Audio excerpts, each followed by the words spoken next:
Drink deep from the wakened earth. Young leaves shine in the quickening sunlight. Dance the song of the New Year's birth. The dance goes on and is never ending. The circle turns and the singer sings. The year turns round but the wood in springtime does not care what the winter brings. The dance goes on and is never ending. The circle turns and the singer sings. The year turns round but the wood in springtime does not care what the winter brings. When the leaves are long in the days of summer and the light drifts through them cool and green, the great trees stir in their dreamy sleep and sing slow tales of the years they've seen. The dance goes on and is never ending. The circle turns and the tale unfolds. The year turns on but the wood in summer has no thought for the winter's cold. The dance goes on and is never ending. The circle turns and the tale unfolds.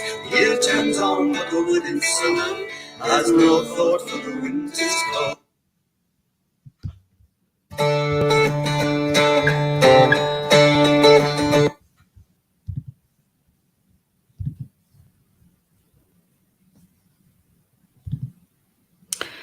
Hi there, welcome back. If you were here this morning, Emer Burke here. Welcome to our afternoon session of our online winter gathering brought to you by the Order of Bards, Ovates and Druids.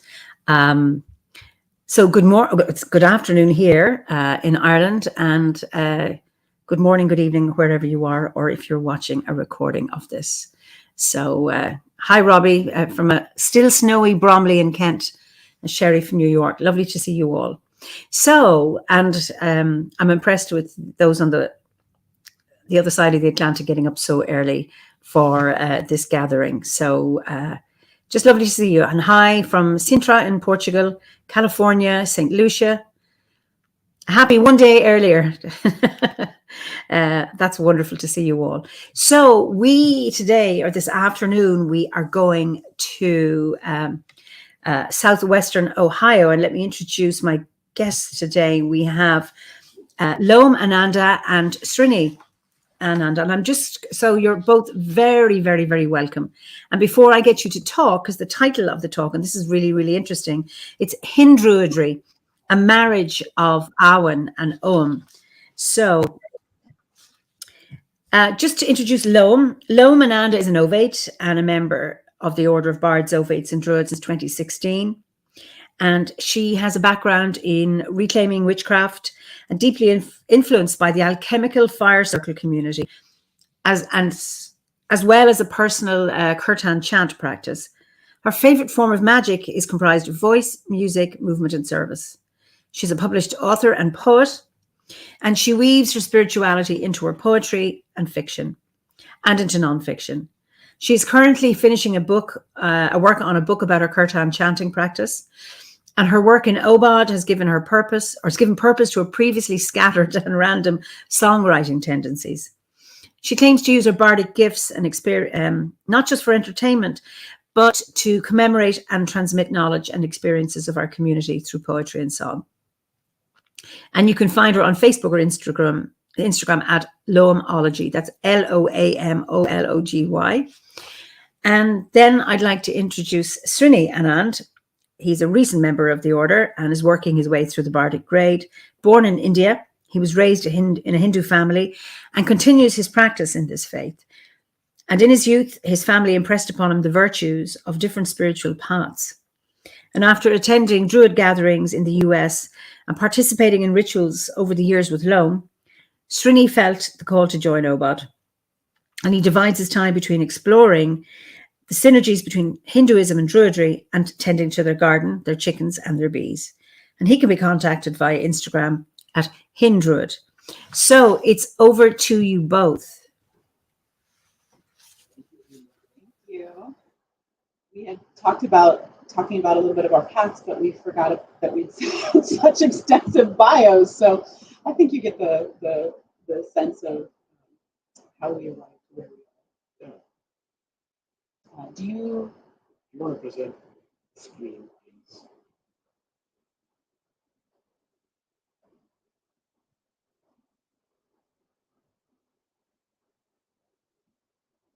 Emer, will you pull up the slide?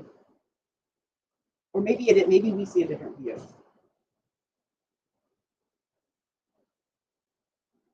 We'll continue. And There we go. Sorry, So- can you hear me? The sound isn't good, is what I'm trying to say. can you hear us at all? It's it was fine earlier. Just, That's fine. Are we coming through better now? oh, much better now. There you go. Absolutely. Oh, what happened? Okay, so let me know because Yeah, if you when want you to slides now. okay.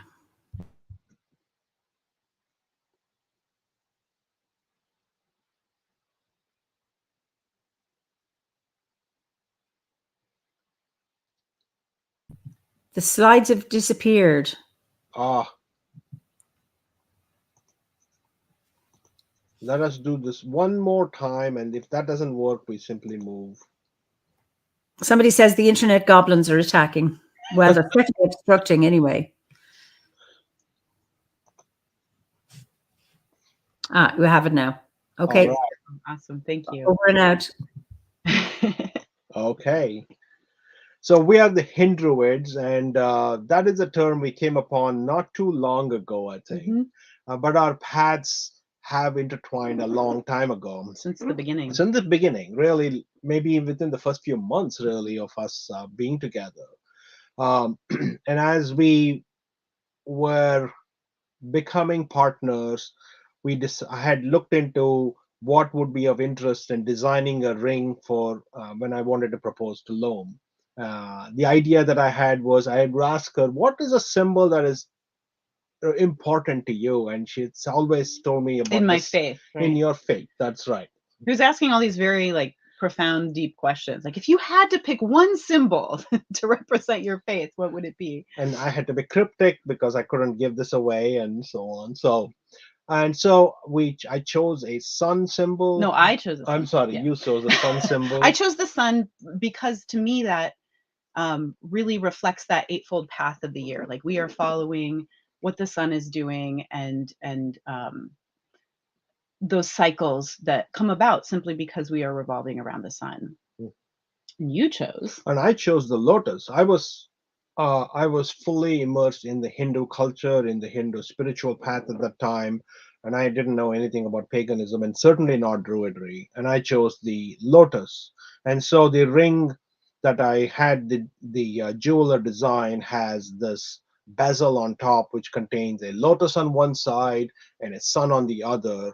And we also chose two different types of gold, so that because Indians tend to have white gold, and there are more prevalent use of the I'm sorry, Indians tend to use the yellowish gold, whereas in the U.S. it's more prevalent to see the white gold. So the bands are commingled and together, and so that forms the it's a wedding ring that symbolizes both of us. It's really the first totem, I think, of our partnership. Mm-hmm. And while you were certainly super intentional in asking those questions, I don't think we realized the extent. I mean, this is the magic, right? You do sympathetic magic with intention, but you don't realize what's all packed in there. And so the ripple effect of this choice, and like how we have chosen to interweave and commingle our paths to create like a synthesis of those to something new, Mm-hmm. really began with those early symbolic decisions and intentions. Once we were engaged, we started to talk about getting married, and we came up with the idea that given that we live on two different continents that are far Good apart, family and different families, continents. we wanted people to be able to attend at the very least one wedding, and so we said we should have a legal wedding, which is where we are in our In our Western gear. in our Western garb. And then we decided we would have a pagan wedding in the US and a Hindu wedding in India. And and so we decided to do the 3-wedding tour, which spanned quite a year. I proposed to her in late June, and by the time we had gotten through the year for the following year, we had the India wedding. So it was a year of celebration that we had. Um, part of our wedding invitation included a seed packet that contained Wildflower seeds. wildflower seeds. And I think you designed this logo. No. I had a friend of mine to design the logo. Yeah. Okay. So we had a whole wedding tour, and we were very intentional about the different pieces and what they represented, and how those. We would have been happy to just have like a private ceremony, but we knew our families wanted more, and so then it became a question of like, how do we make that not just about our families and our friends, but about what's meaningful to us? And so those 2 other ceremonies, the Hindu ceremony and the Druid ceremony, really became our public declaration of our paths and the fact that we were going to honor both of those paths in our partnership.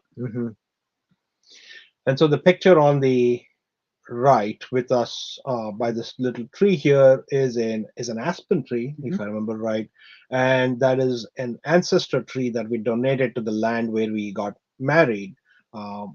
We'll have a picture of the ancestor tree and what it looked like. And so we had it in the ceremony, and then the next day we planted it, and so it became part of the land where we got married. And in the bottoms is a picture from the Hindu wedding, where we are holding one another's hand in sort of a, I believe it is more, it's called a lotus hold. And so we're doing that. Yeah. Anything else you wanted to add? No, we should go to the next slide. Okay. We'll talk forever. Okay. So this is the ancestor tree. We had come up with this idea. One of the things that it's important about my life is that I was adopted. I was relinquished at birth. I spent about 5 weeks in foster care because of all we knew at that point was a possible heart condition. By the time I arrived at my adoptive family, they knew there had been some mysterious heart thing, but I don't know what adoption law is internationally. It's hard to keep track of it even in the United States, but it's determined on a state level. So what you have access to as an adopted person in terms of your medical records, in terms of a family history, can be extremely limited and sealed away. So for me and my path, something that's been very important is honoring the ancestors, but it's been convoluted, it's been complicated. So a relationship with ancestors has always been something I've been compelled to figure out for myself. So we wanted to do well. And do you want to talk about in Hinduism, like how that ancestor? Yeah, I mean, it is.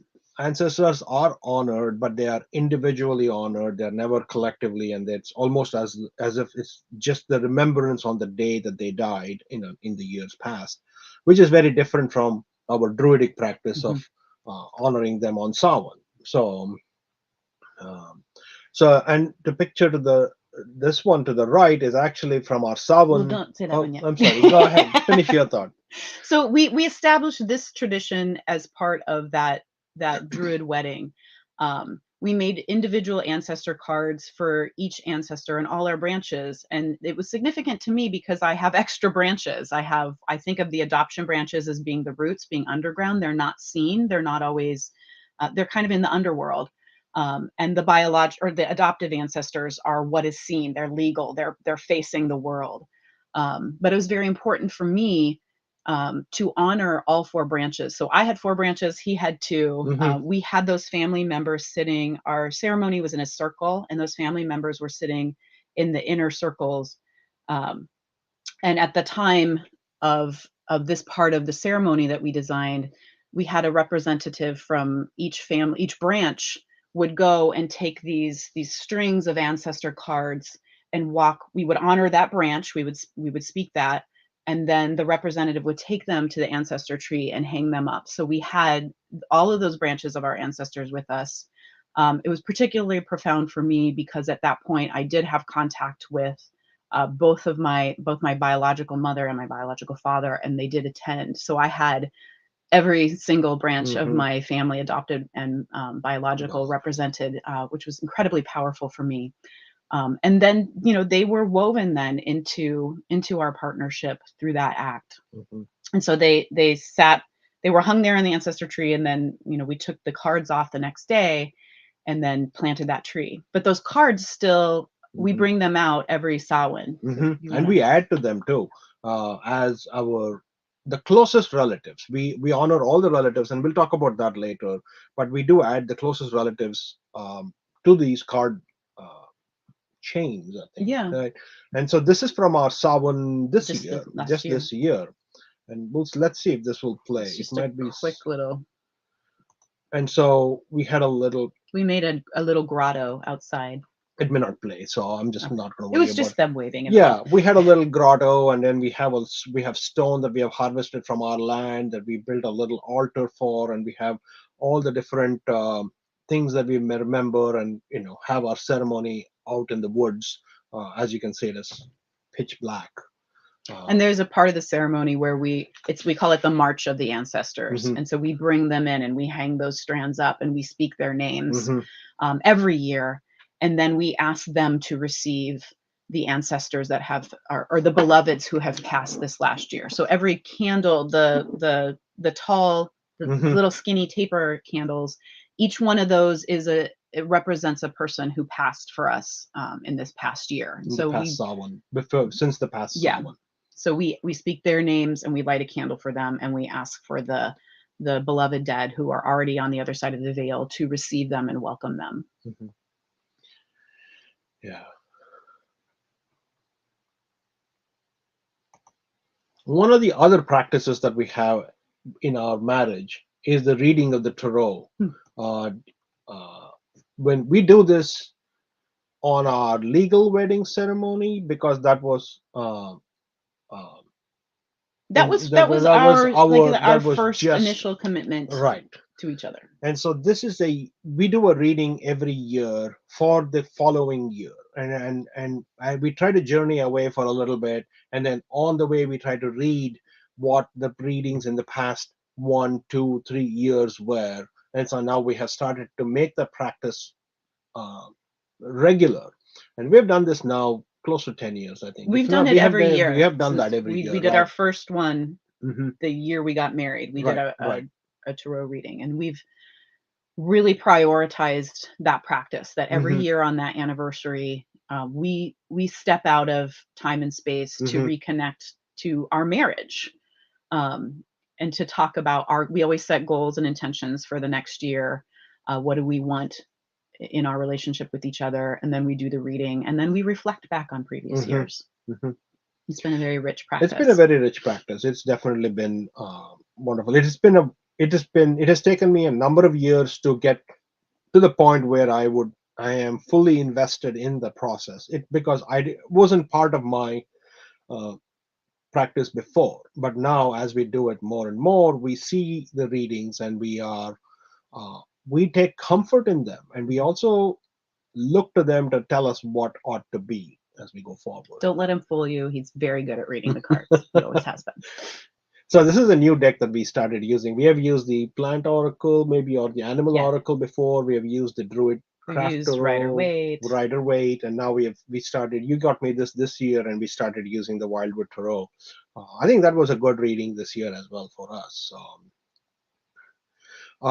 So I think we'll pause the presentation now, and maybe we'll get to. I think you were going to start reading Yes. a piece that you worked on recently.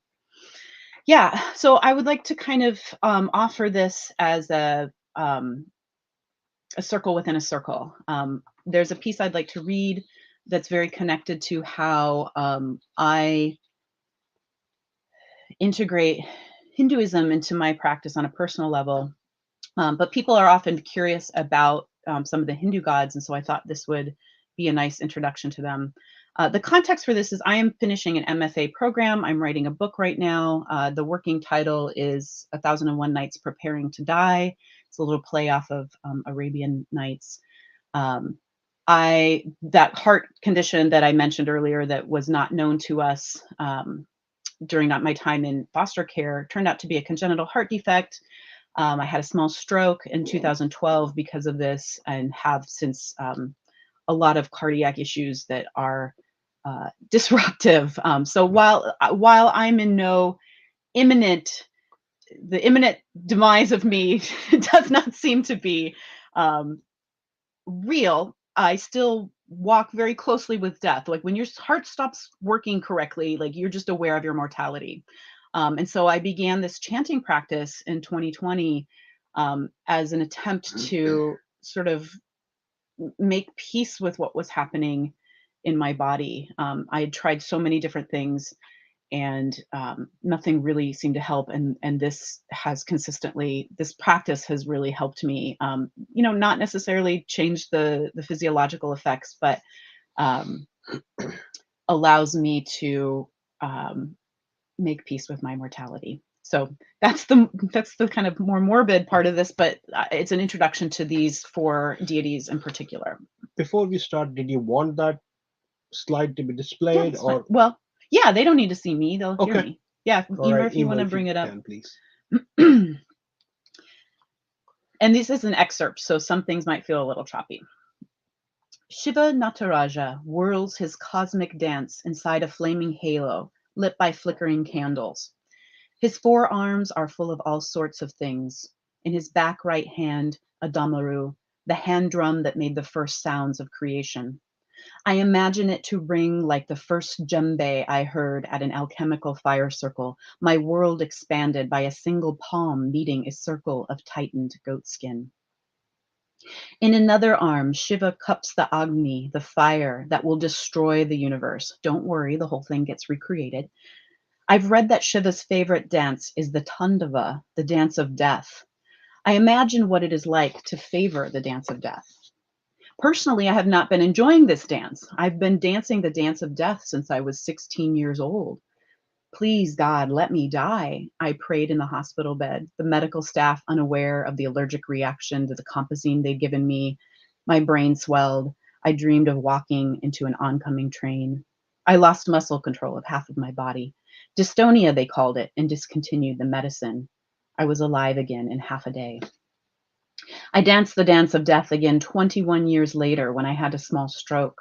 And then a year after that, when the doctors closed the hole in my heart that caused the stroke.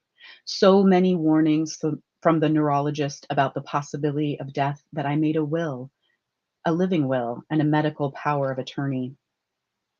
Tandava again at 35,000 feet in the air, 2 years after the hole in my heart was closed, when the cabin of the plane I was on filled with smoke.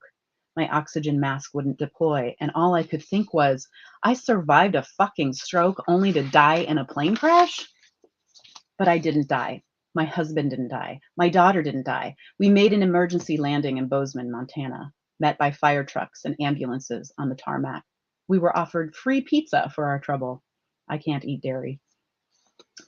In my first cardiac ablation, there would be others. To stop these heart arrhythmias, I felt Shiva's fire of destruction in my very own heart, a burning flame of radio frequency firing at misfires.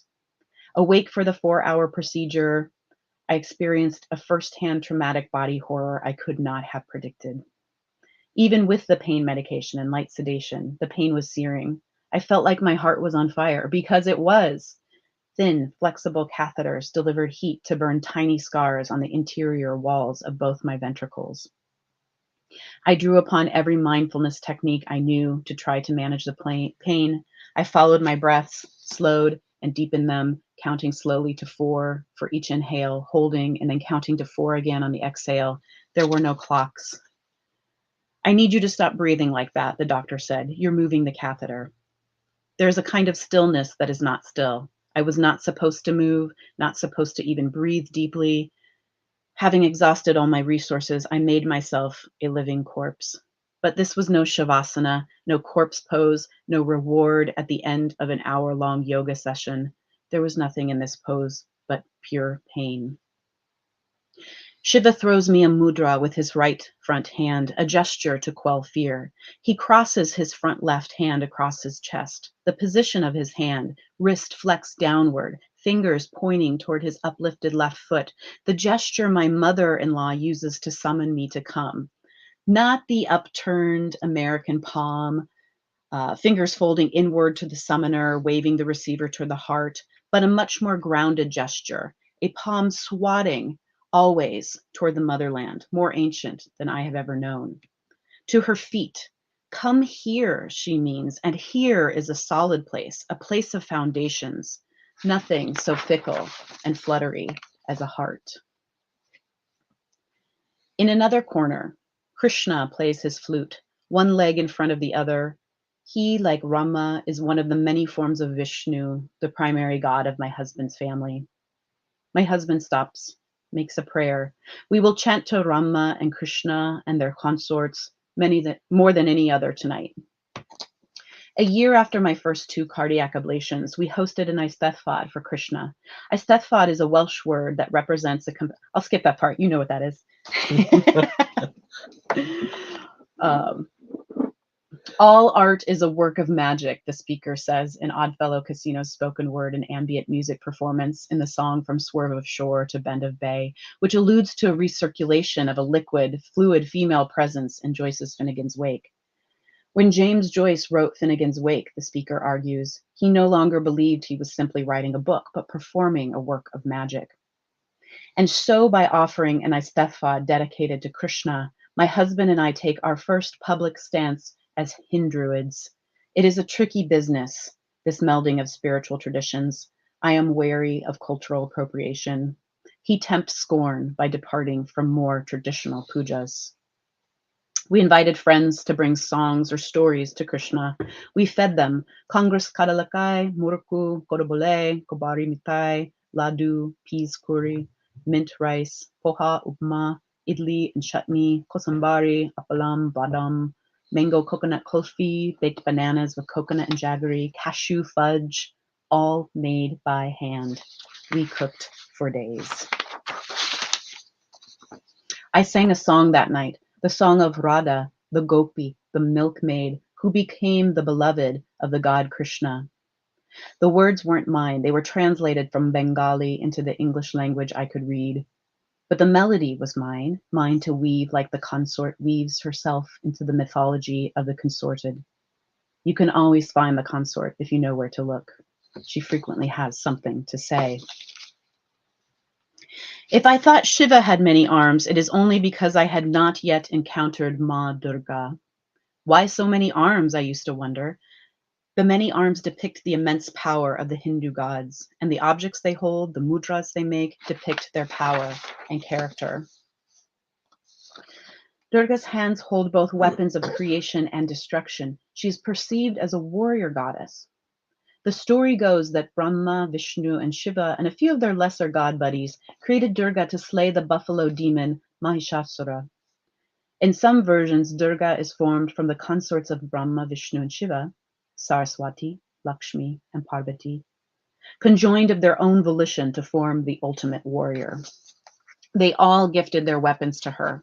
She holds Shiva's Trishula, a trident, Vishnu's chakra, Brahma's lotus, Hanuman's mace, Vishwakarma's axe, Varuna's conch, Agni's sword. The Lord of the Mountains gave her a lion. One of her hands remains empty, raised in blessing. While she is clearly a warrior goddess, I am more struck by the communal aspect of her murti, a tribe of gods rallying around a goddess to accomplish what they cannot, lending her their strength. A group of goddesses pooling their power. Durga is never alone. What makes her fierce isn't her weapons. It is what they symbolize, the force of an entire community backing her actions, lending her their strength. Durga communicates unity and a single-minded community purpose. Some artists depict her riding a tiger. This is the incarnation that shows up in my husband's dreams in the months between our engagement and legal wedding. He dreams of us together, holding hands in front of a South Indian stone temple. On the platform in front of us, a goddess rides a tiger, gives us her blessing. In the final corner, completing this elemental mandala, is the Tibetan goddess Tara. Seated in the lotus position my own knees can no longer entertain, she is surrounded by lotus flowers. She appears to be in serene contemplation, full of compassion. Her forehead, hands, and feet bear the symbol of the third eye of insight. Her body is ornamented with earrings, bracelets, armlets, and anklets, like a bodhisattva or an Indian prince. She is the odd woman out here, more Buddhist than Hindu, but she is familiar to me. I knew her long before I met Shiva, Krishna, and Durga. I met her in California when I was a harried single mother of a toddler. She is the one who will speak first to me. She is the one who gets the whole ball rolling. It is because of her that I have been chanting now for 1001 nights. We settle onto our bolsters. I tuck one leg in, stretch the other out, the closest to lotus pose I can achieve these days. I place my hands on my knees, palms up, a receptive posture. I second guess my choice to sit on the floor. The back support of the folding chair seems awfully appealing now. We sing songs for Krishna. Sri Krishna Govinda Hare Murare. For Ram, Sitaram, Sitaram, Sitaram, Jaya Sitaram. And for Tara. Tare tu tare tu re soha. In literal meaning, in Pali language, this translates to something like, awaken, O Tara. I beg you, Tara, O swift one, accept my offering. Other interpretations suggest each word is connected to a form of liberation. I read sources that summarize it as a prayer to liberate ourselves from suffering, liberate us from samsara, the cycle of death and rebirth, liberate us from fears, liberate us from disease. But I rather like the direct translation, the denotative meaning. I like the idea of not naming the thing I am begging for. I like the idea that all I need to do is beg and the gods will read my heart. In this room tonight, I can only imagine what each of us entreats. Tonight, when I beg, it is for my heart, my literal, physiological, fleshy heart. I beg for the arrhythmias to stop. Wait, no, don't stop my heart. As the chant swells, my throat tightens. I'm about to cry. Maybe it is the breathing pattern, the long exhale of the words of the chant followed by a quick in-breath. I try to steady my voice, but I cannot. I sit quietly on my bolster, tears streaming down my face, unable to sing, trying to take slow, deep breaths. I beg for a heart that beats regularly. I beg for oxygen. I beg to sleep through the night. Oh, Tara, please, please, please, please, please let me sleep through the night. I beg for relief. Tara's chant moves through me in spasms, shakes something loose until I can breathe steadily again, sing again. It ends too quickly. I could sing this chant all night. I will cry every time we sing Tara's chant at future kirtan gatherings. When I sing it at home in the years to come, that same feeling will come over me unexpectedly, even when I think it impossible for the chant to move me in this way so consistently. Surely I will bore of it. Surely it will become too familiar. It never does. Soha, or swaha in Sanskrit, I read on the internet later, is meant to symbolize the act of anchoring the root of the path within your own heart. And though this is not the transliterated form of the word, this is exactly the magic that transpires. Beautiful. Thank you. You spoke of the I stepped for. Yes, I did. I did indeed. You did. So that was a way in which we are beginning to incorporate Druidry into Hinduism. There are many celebrations, rituals that happen through the year, but this is one of those that I have personally been drawn to. I feel drawn to Lord Krishna all the time. That is to whom I will say my prayers. Not that I don't say prayers to others, but this is the one that I am called to celebrate in the year. There might be others coming down the road, but this is the one we have been adapting, and we have been doing important this. to your family. It is very important to my family. I remember grandmothers and mother and others would sit for weeks making food, and a lot of that would be fried foods, desserts, so on and so forth. If you look on the picture on the top left, that was from our I Stood For gathering In in 2019, where we made a lot of food. We spent a lot of time, days on end. And that has always bothered me as to how much that work that is, and it is also not the healthiest much of ways. fried How food much there fried is. food, and over the last few years, we have now adapted that ceremony to simplify it. And if you look in the bottom picture, there are two little paintings. Those paintings are actually things that my mother made, and so they are very personal uh, to me. And we brought the entire ceremony outdoors. We brought him to do this into our yard, and in the backdrop are the host of flowers. This is the flower of the season. We didn't pull them off and make a garland. We didn't do any of that. We just let them grow and continue to grow as they are. We brought the altar to the living flowers rather than cutting The the other flowers way to bring them around. to the altar. All right. And then the offerings that we made, if you look in the bowl on the left, are all the fruits and vegetables that we grew in the yard: potatoes, carrots, cucumbers, tomatoes, squash. Apples. Yes, oh, we did have apples this year. Completely non-traditional way of doing this. There is not a sign of a fried food in there, and so that is what we did. And we come out here and we say prayers. We light the lamps, we say our prayers, and we make offerings to the god in this particular case. And one of the offerings that we do comes from the Hindu tradition. And let me say a few lines in that from that one. It's a longer prayer than the one. So uh, Yadava Neba, Yadava Neba.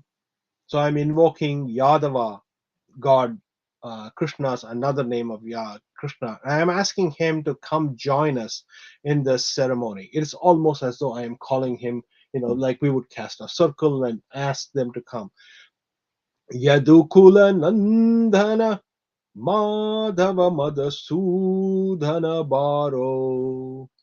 Other names for Krishna. I am still asking him to come join us in the You're ceremony. making sure you're getting all the names. So All the names, hear there you. is no mistaking who I'm calling, and I'm invoking him. I'm asking him to come join us in this prayer. There are other prayers, but I thought this would be a good one that I use occasionally, and this would be a good one for us to share today.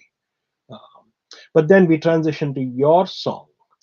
Yeah, so this has become a tradition, but it started from the Krishna Aisthathvad, where I was trying to decide what I would offer in that space to Krishna, and I was having a difficult time connecting to him as a deity. Like I couldn't get there. Srini brought to the marriage this book. We've got a picture of it on the slide, In Praise of Krishna, songs from the Bengali. And so I was reading the book and trying to find a way in. And my way into the celebration was through his consort Radha, and this whole book chronicles the awakening love between the two of them. And interestingly, like sort of some cultural conditions, right? Radha like almost resents like how drawn she is to him because it's not culturally appropriate to have this lust. That there's a lot of lust in this book. And so she speaks at this portion of this book these words, which I've slightly adapted into song. And so now this has become, I sang that for the first time at that Aisthathvad, and now this becomes part of my offering when we do our Gokulashtami celebration every year.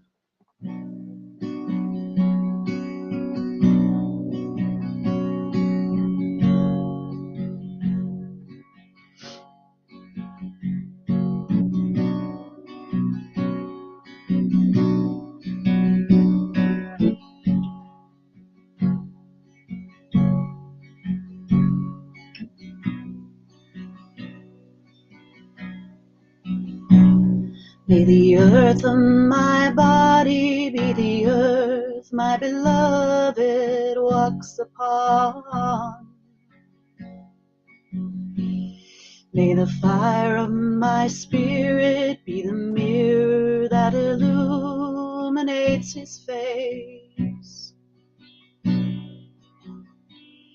May the water in my body be the waters of the lotus pool he bathes in. May the breath of my body be the air that caresses his tired limbs. Let me be sky, let me be sky, and moving through me, my cloud dark beloved, to be sky, oh let me be sky, and moving through me, my beloved. May the earth of my body be the earth my beloved walks upon. May the fire of my spirit be the mirror that illuminates his face. May the waters in my body be the waters of the lotus pool he bathes in. May the breath of my body be the air that caresses his tired limbs. Let me be sky, let me be sky, and moving through me, my cloud dark beloved, to be sky, oh let me be sky, and moving through me, my beloved.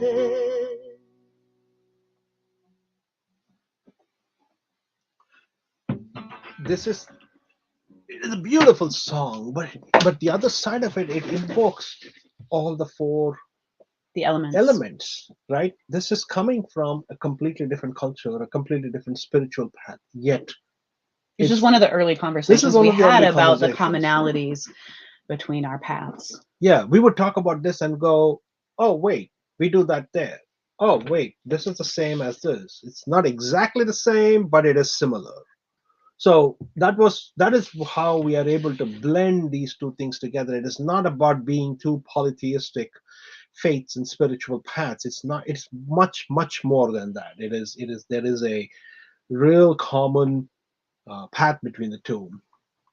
Let's move then to how we bring Hinduism into Druidry, right? And Beltane is one of the big ones, and this is from this year. We had a pretty good group of Beltane people coming in. I would say that this is newer for us, incorporating the Hinduism into Druidry. As opposed to simply working through the fertility of man and woman, male and female energy, we decided to honor the flower and the bee. So still similar fertility, but we brought this because we also got a hive of bees this spring. Right, and so the whole Beltane ritual was a blessing of the land and the bees that they may thrive on this place. And so we drew a circle around the two fires that we had so that people would know where to be in. And we'll talk about that. It's a technique called Rangoli, an art form called Rangoli, and we have a little bit to show you there. But we used Ogam as the symbols on this, not a traditional Hindu drawing in there.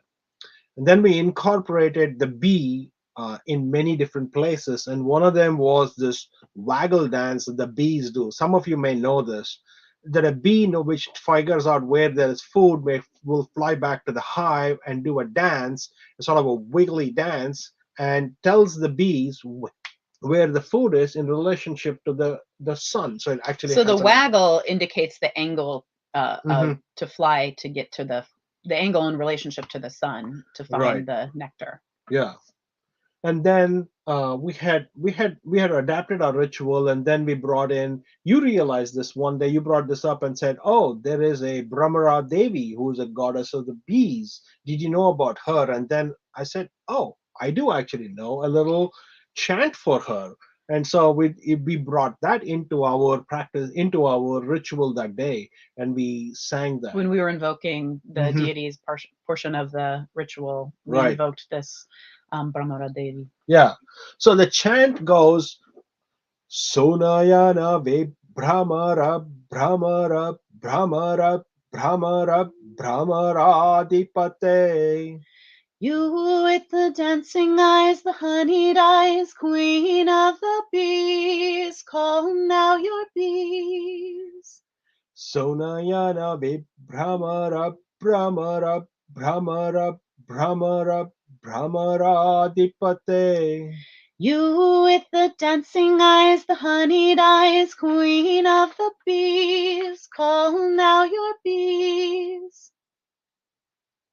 I know we are running out of time, so I'm going to skip over to the next Well, one. we should say that we had another chant that we did in the ritual to sort of raise energy, and then the diagram that we have here in the center of the circle is we followed that path, and everybody we followed each other around, and we did the waggle dance. Oh yes, we also do Sawan, which is a very big one for us, and especially for me now, it is becoming a very, very important ritual that we conduct.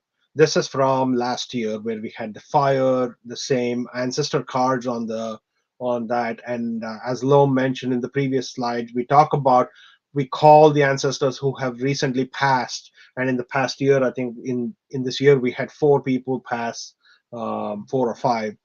But we also got ourselves chickens and bees, so we call, we say the names, if that's possible, for those who were born. This is actually something that's done in the spiral dance. This comes from my reclaiming background, to invoke the names of the beloved dead, and then to speak the names of those born. So we're honoring that sense of rebirth, which is very much a Hindu Very concept. absolutely. And then we have a meditation, and we meditate with the Kaliak and invoke her and try to connect with her and the ancestors as we do that. We're going to change subjects quite drastically to back to the Rangoli. Rangoli. So this is the art form. On the left is the art form that my mom did this 5-7 years ago for our daughter's graduation, and that is what the traditional Hindu Rangoli art looks like. And it uses colored stone, colored other kinds of coloring material, and also uses traditionally a rice flour. Did you want to speak to the other one on the side? Yeah, so then we made an offering to the community. I think we did this for the first time at the East Coast gathering, and then in subsequent years at the Mid-Atlantic gathering in the US, a Rangoli offering to the fire, and we adapted this to include the symbols of the Oam. So this one I think is from East Coast gathering, and then we did another one at Magus.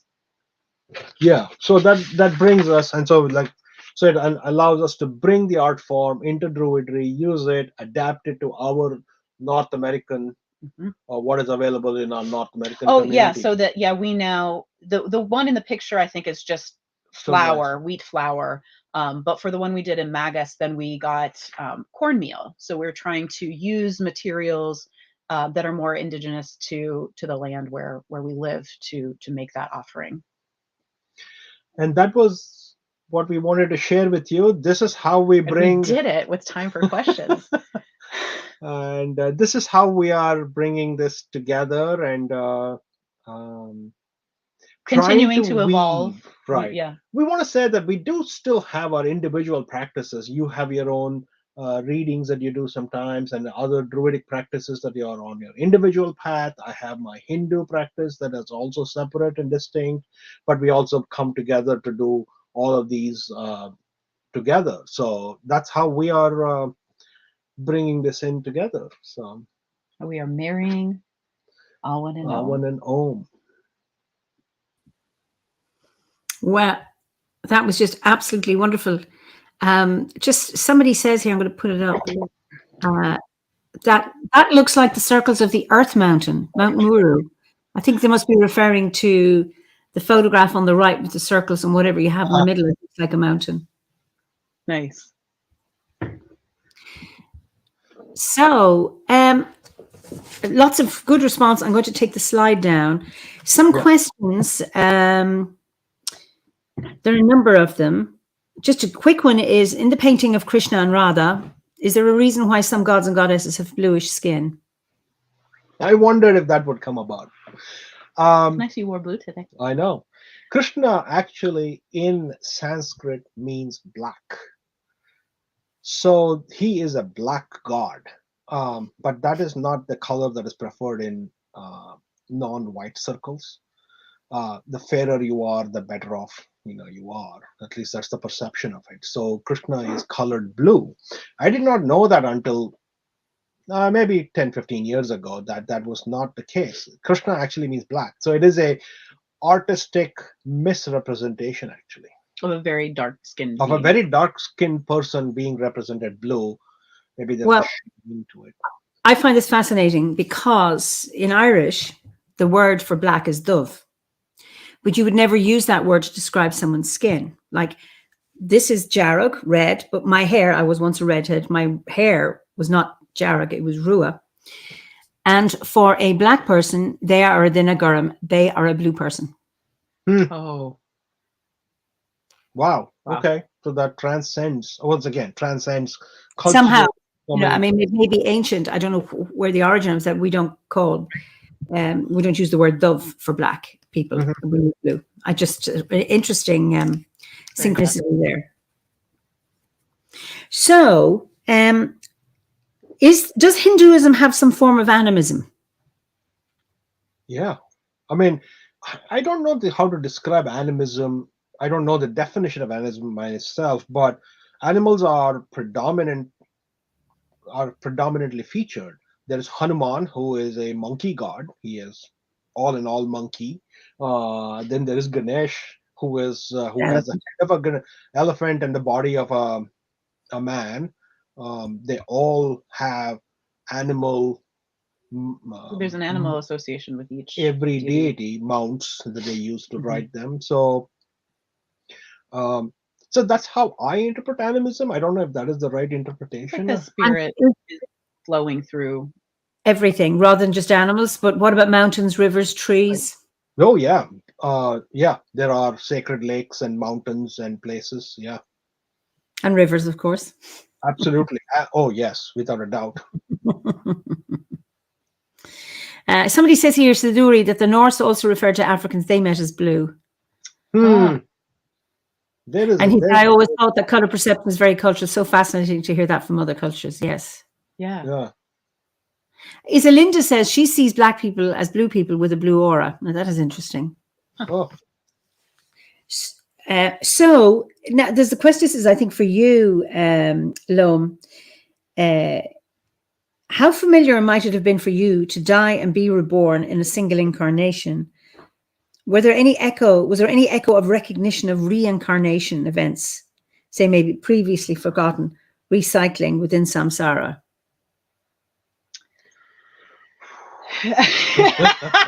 Yes, I will say broadly. Oh, I'm sorry. It's snowing here now. I just noticed. Yeah, I can't say that I have specific memories. More of just a sense of a choice to return to assist in. I do feel like that is part of adoption, that is part of the there's some agreement, some contract that I made with my adoptive family, which is hard. That I think that's probably one of the hardest aspects of my life that I've worked through, or always trying to work through. But I do have a spiritual sense that comes with that of making an agreement in the other world with that adoptive family. But I don't have any specifics. I'm not given the specifics. No, and I think for many of us, having a sense, and that sense can often be enough. It just takes you on that path to have those experiences. Lovely. There's similar questions. This is from Neem. I feel that the Celtic deities are very closely linked to Hinduism. I wonder if you feel this also. I don't know very much enough to make the connection. Okay. It's not something that I have studied. I don't think we have even discussed very much. I mean, like we talked about, does the Keliak and the Kali have similar? She is also a goddess who's supposed to kill, right? But is the killing about putting it to rest, or is it killing for the sake of killing, right? There's that conversation can happen even with the Keliak. Uh, no, I don't know enough to say anything else really. Okay, this is kind of, it might be linked, but it's forgive if it seems not quite repetitive. Do you see any similarities in the Druid myths and stories and Hindu myths and stories, like we see with other myths and origin stories?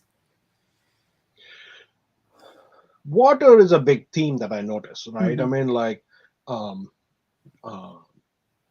Caridwen puts, Taliesin in that little The skin bag. the skin bag and floats him down the river. Well, when Krishna is born, he's not cast away that way, but his father takes him from one place to another for safekeeping, and it is just pouring rain, and there's a lot of rain, there's a lot of water, there's a lot of, not exactly the same thing as a river, but those things exist. There is a flood, and the flood is brought about by the gods, and then there is a churning of the ocean. Again, everything, there is so much water-based relationships that I see in a lot of different places, not just within the Druidic um, faith and in the Hindu faith. So yeah, I'm sure there are similarities, and were they really just myths, or were they some ancient knowledge that has been forgotten? We don't know.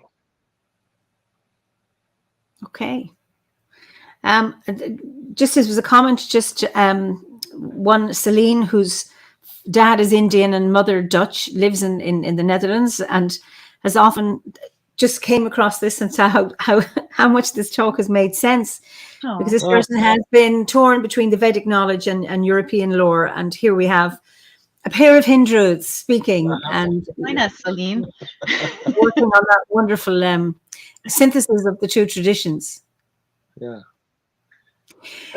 Can I make a comment I want to draw a thread from the early morning. Oh, please do. That would be lovely. So the reason I asked the question, how do you use your spirits and animals during your invocation, right? And that was very, very interesting for me, and the reason I chose that one chant for Krishna was an invocation chant, which I could have chosen other ones, but I did choose that. That invocation is important. I think for us, the calling the directions for the Druidic one makes sense because all the spirit animals that are in there relate to us within in the US, Right. in the North American community. That makes sense. But what does calling the directions mean for Hindu faith, in Hinduism? It doesn't. There is no such thing, except I'm finding that there are 6 directions in the Hindu faith, and I didn't even know that until probably 3-4 weeks ago. Wow.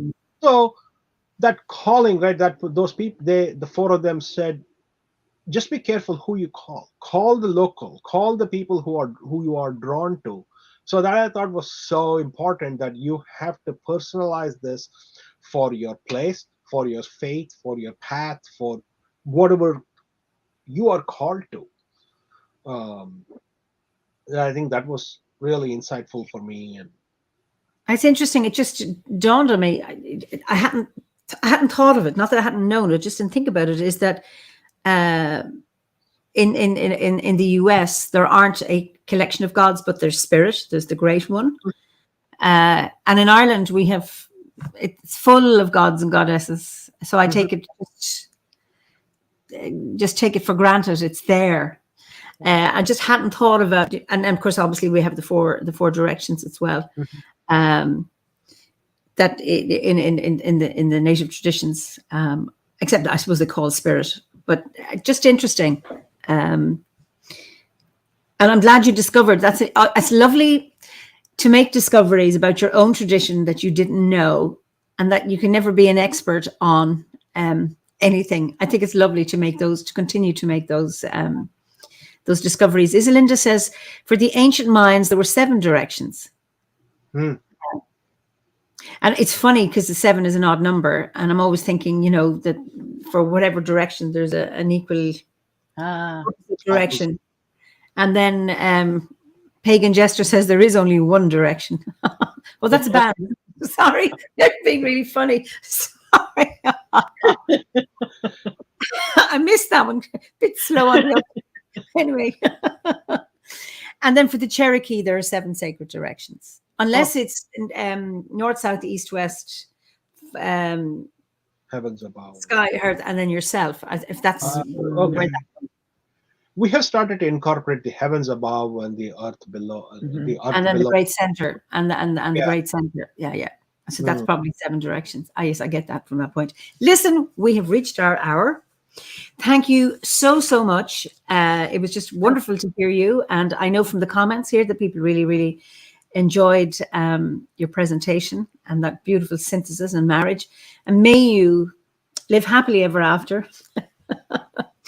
And just thank you so much. I just allow you say thanks to everybody. And then I'll send you back to the green room and then we can just have a chat looking at the comments. So.